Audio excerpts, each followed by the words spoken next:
Not getting 100% from your team? What's dragging them down? I wanted to tell you, I really hope that you use your idea for the conference. I think it's so creative. What's the point? You know how it is. Even if the committee likes it, they're never gonna run with it.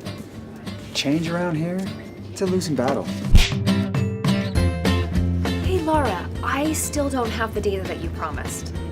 Right. I'm just finishing up with making hotel arrangements for next month. Okay, just remember it's due tomorrow and I'm really counting on your stuff.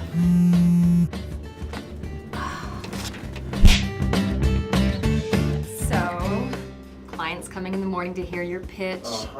And Bob says you still haven't decided on a direction.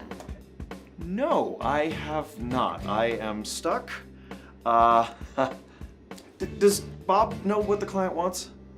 He would do great at this account.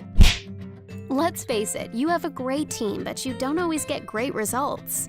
As a leader, how do you free up your people to do their best stuff? The answer is workplace coaching. By holding consistent coaching conversations, you'll unlock the confidence, passion, and focus they need for breakthrough performance. At InsideOut Development, our best-in-class approach to workplace coaching powers top performance in the most recognized and successful organizations worldwide. Ready to get started? Contact us today.